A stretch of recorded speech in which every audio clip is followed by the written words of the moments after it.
boa tarde. Hoje nós vamos tratar de um assunto muito relevante para a nossa vida, para o nosso conhecimento e para o nosso crescimento espiritual. Nós vamos falar sobre a Santa Ceia ou Ceia do Senhor, assim como é conhecido no meio cristão, no meio evangélico. Mas eu vou trazer uma breve introdução a respeito de quando surgiu esse pensamento, essa ideia de se utilizar o pão e o vinho, né?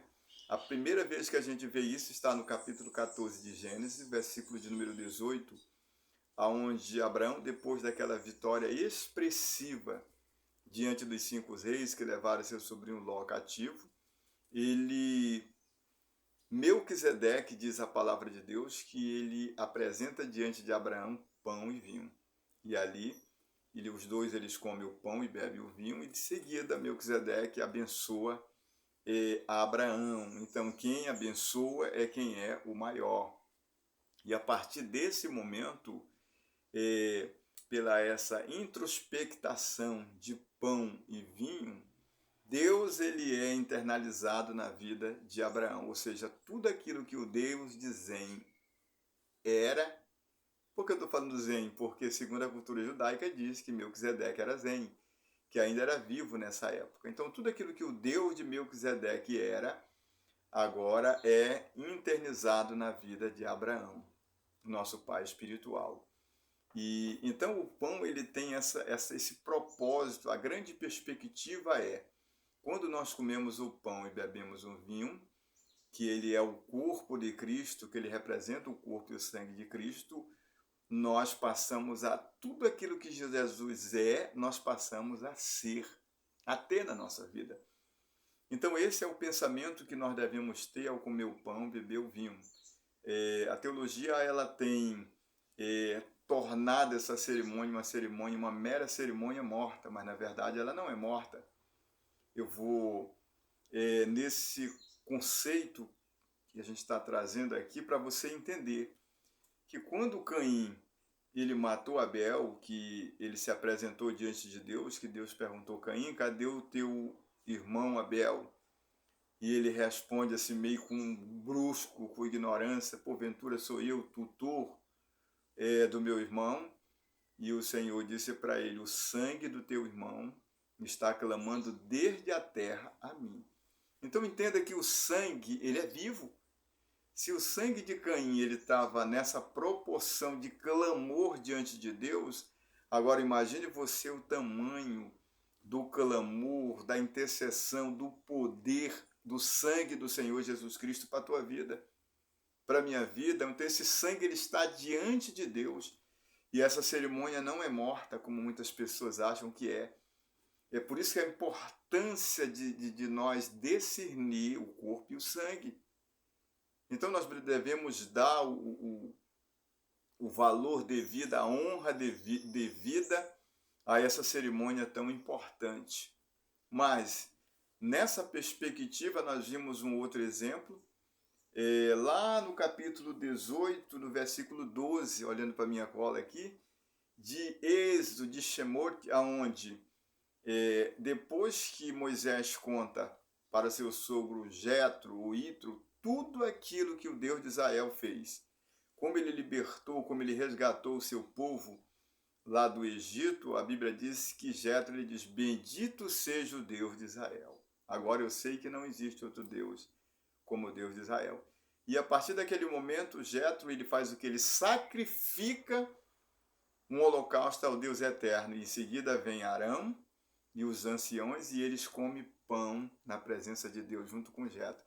Quer dizer, a partir daquele momento, tudo que o Deus de Israel é, agora Jetro passa a ter na sua vida, porque a partir daquele momento ele não é mais um sacerdote pagão.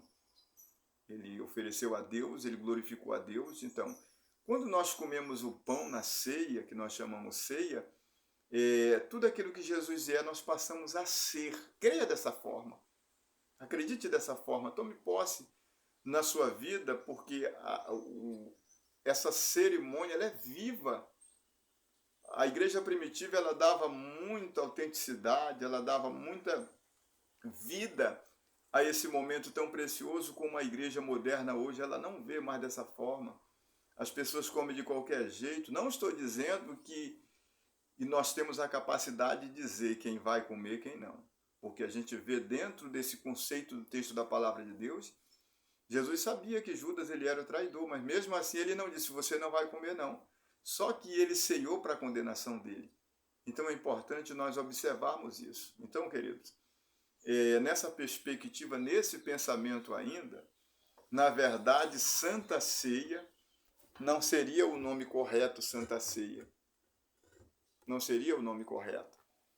O nome correto seria Kiddush, porque o Kiddush no hebraico representa aliança ou consagração.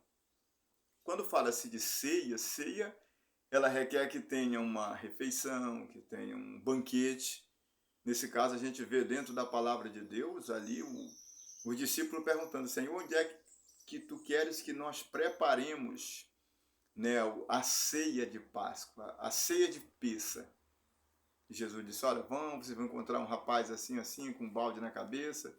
E então, mas a Bíblia diz que depois dele ter ceado, ele tomou o pão, ou seja, ele celebra um kiddush, uma consagração, uma aliança. E ele dá graça e ele reparte entre os seus discípulos, dizendo, este é o meu corpo, que é partido por vós. Fazer isso todas as vezes que comerdes em memória de mim. Em seguida, ele pega o vinho e ele diz, tomem dele todo, porque esse aqui é o sangue da nova e eterna aliança. Vejam bem. Então, a partir daquele momento, tudo aquilo que Jesus era nos discípulos é internizado nas suas vidas. E é o mesmo que acontece com nós, quando nós comemos a ceia também. E então, o certo é, se tivesse um banquete, sim, seria um jantar, seria uma ceia. Mas no nosso caso é um kiddush, é uma consagração, ou onde é celebrado uma aliança.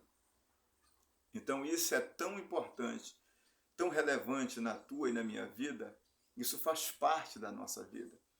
E nós vimos Jesus ele deixando com muita clareza isso aqui no capítulo, no Evangelho de São João, capítulo 6, versículo de número 53. Olha a importância, a ênfase que ele dá quando ele disse, os pais de vocês comeram maná e morreram. Mas aquele que comer da minha carne e beber do meu sangue, ele terá vida. Ele terá vida. Em outras palavras, Cristo está dizendo para mim e para você que nós não temos vida própria. Nós não temos vida própria. Ou seja, Ele é a nossa vida. Se nós não o aceitarmos no termos comer a sua carne, se nós não tomarmos posse pela nossa fé desse propósito, dessa obra redentora de Cristo, você vai morrer e pronto, acabou, você vai para o inferno. Mas somente através dele é que nós temos a vida. Ele é a nossa vida. É ele quem proporciona em nós a vida. Diz o apóstolo Paulo no capítulo 5, versículo 5 de Romanos, que é o Espírito Santo quem está derramando o amor de Deus no nosso coração. Então, você não tem vida, eu não tenho vida própria. Nós vivemos pela vida de Cristo, pelo sacrifício de Cristo. Então, espero que você possa ter edificado a tua vida, esse conceito, essa porção de Shabat. Eu disse que ia fazer esse vídeo pela manhã, mas não foi possível.